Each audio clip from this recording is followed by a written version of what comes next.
એટલે મિત્રો આ શનિવારે 2 માર્ચના રોજ વરસાદ પડ્યો છે ત્યારથી જ ખેડૂતોએ તસવીરો મોકલવાની વાતાવસા બગાડ થવાની વ્યથા પ્રગટ કરી છે।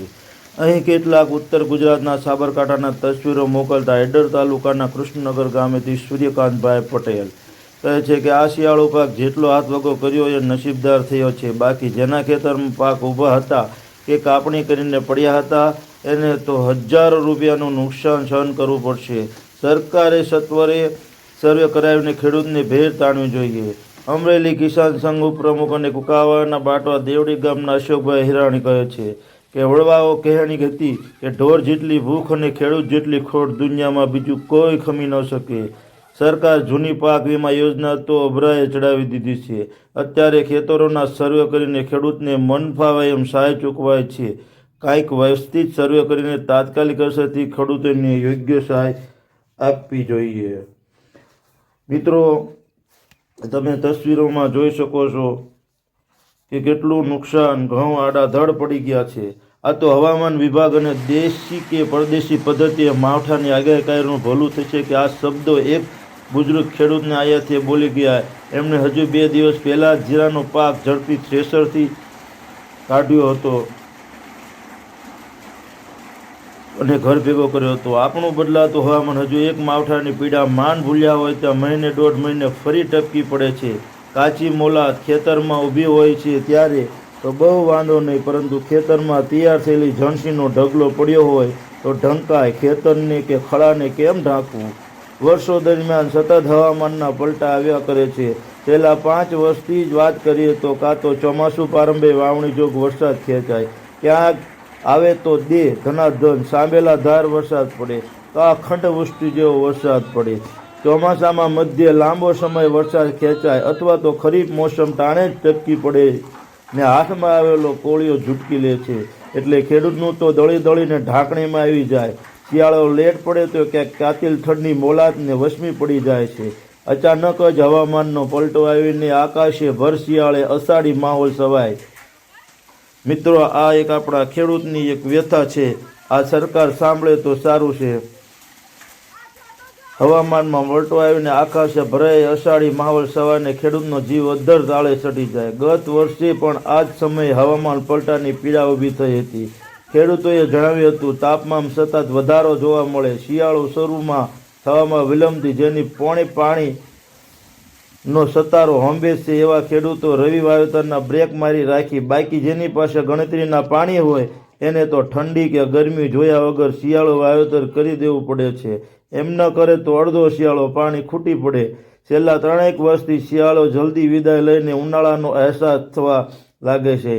ટૂંકમાં તો હવામાનની ગડબડને લીધે આખું ઋતુચક્ર બદલાઈ ગયું છે।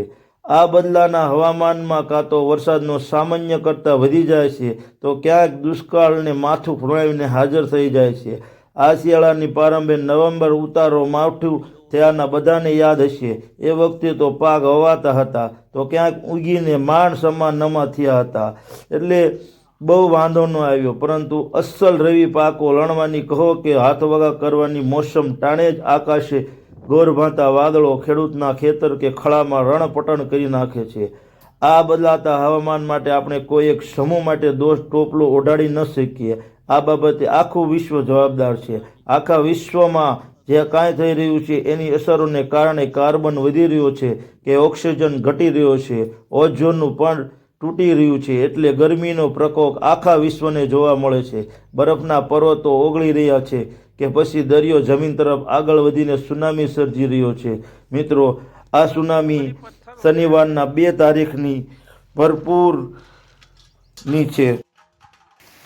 એની પ્રગટ થયેલી સભી તસવીરો અને વિડીયો સાબરકાંઠાના ઈડર તાલુકાના કૃષ્ણનગર ગામેથી મોકલેલા સૂર્યકાંતભાઈ પટેલ કહે છે કે ઘઉં, વરિયાળી અને તમાકુ જેવા પાકો ખેતરમાં હતા ત્યારે જ કરા પવન સાથેના વરસાદે ખેડૂતની માઠી દશા કરી છે, બાકીનું કાંઈ જ રાખ્યું નથી એ વ્યથા પોતાની ઠાલવતા।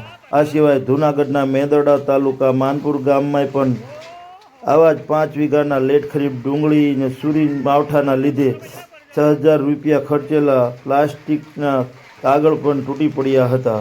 એ સિવાયનું મળતી માહિતી મુજબ જામનગર ધ્રોલ તાલુકામાં પણ કરા સાથે વરસાદમાં ચણાના પાક ઊભા ખેતરમાં ધીમે ધીરે વરસાદ થતાં નુકસાન પહોંચાડ્યું હતું. એ સિવાય રાજસ્થાન ઝાલોર જિલ્લાના સાંચોરમાં પણ ઘણો બધો આંબેલાધાર માવઠા વરસાદે જીરું પાકને બગાડી બાકી કંઈ રાખ્યું નહોતું. વરસાદના એકલા દિવસેની તસવીર ઝલક જોઈ શકાય તો કંઈક અલગ જ એની તસવીર ઊભી થઈ હતી. એ સિવાયના જામનગરના જામતુ તાલુકા નવાણા ગામમાં પણ ઘણા ખરા ખેતરોમાં ધાણા વઢાઈને પડ્યા હતા. ખેતર વઢાયેલા ઘઉંના કુંદા પડ્યા છે. વરસાદને બચવા ઢાંકીને લોકો કેટલી પણ વસ્તુ બચાવવાની કોશિશ કરી છે. એ સિવાયના પોરબંદર તાલુકાના ગામોમાં પણ ધાણા જીરું અને જૂજ ખેતરોમાં ઘઉં વવાયેલા હતા. આગોતરા પાક લેટથી હતા પણ પાછોતરા પાકમાં વારફરતી પાછળથી પીટાઈ ગયેલા હતા. એ સિવાય કચ્છ ભચાઉ મનફરા ગામો જેવા બધે જ ખેતરોમાં જે જીરુની બગડાટ છટ્ટી મોસમ ચાલી હતી તે સવારથી જ માવઠાએ માંડો નાખ્યો હતો. જીરા રાયડા અને ખેતરોમાં ઉભેલ એડાના પાકને ઘણું બધું નુકસાન થયું હતું. મિત્રો આવા ઘણા બધા સૌરાષ્ટ્રમાં તથા કચ્છમાં બધી જ જગ્યાએ ઘણું બધું નુકસાનથી વેઠવાનો ખેડૂતને વારો આવ્યો છે. જો સરકાર આના વિશે કંઈક વિચારે અને જેમ બને એમ ઝડપી સર્વે કરે તો વધારે સારું છે. મિત્રો આ બધી વિડીયો જોતાં જ એક ખેડૂતનું હૈયું કંપી જાય છે, કારણ કે પોતાનું જે કોળિયો હાથમાં આવેલો ઝુટકાઈ જાય છે.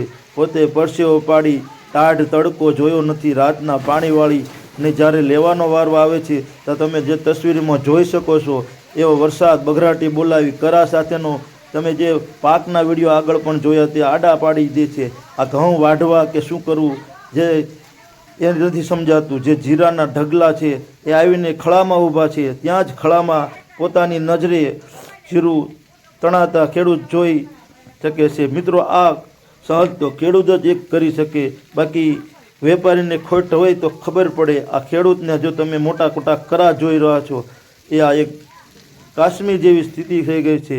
અમે જે આ ગાડીના સાથમાં જઈ ચાલી રહ્યા છીએ, કોઈ કાશ્મીરની તસવીરો નથી દેખાડી રહ્યા. આ છે એ આપણા ગુજરાતમાં હાઈવે પરની તસવીર છે. મિત્રો તમે જોઈ શકો છો બારે ઓર બરફની ઢંકાયેલી ચાદર. આ તસવીર કાશ્મીરમાં જોવા મળે એવી તસવીર જોવા મળી હતી. મિત્રો બરફ કાશ્મીરમાં પડે તો સારો, પણ અત્યારે આ ગુજરાતમાં હાથમાં આવેલો શિયાળાનો કોળિયો છૂટકીને ખેડૂતને હેરાન પરેશાન થઈ રહ્યા છીએ. આને માટે કુદરત જવાબદાર નથી, આપણે પોતે જવાબદાર છીએ. મિત્રો તમે આ તસવીરમાં જોઈ શકો છો મોટે મોટા કળા. જો એક માથામાં પડ્યો તો માથો ફૂટી જાય એવા કળા છે, તો આની આપણી જે પાક છે એ શું સહન કરી શકવાનું છે? આમાં પોતાનું બધું જ નાશ વળી ગયું છે. લીમડાના પાંદડા પણ ખરી ગયા છે. એની જવાબદારી કોઈ નહીં, પણ આપણે પોતે જ છીએ. આની કંઈક વિચારવું જોઈશે. ધન્યવાદ.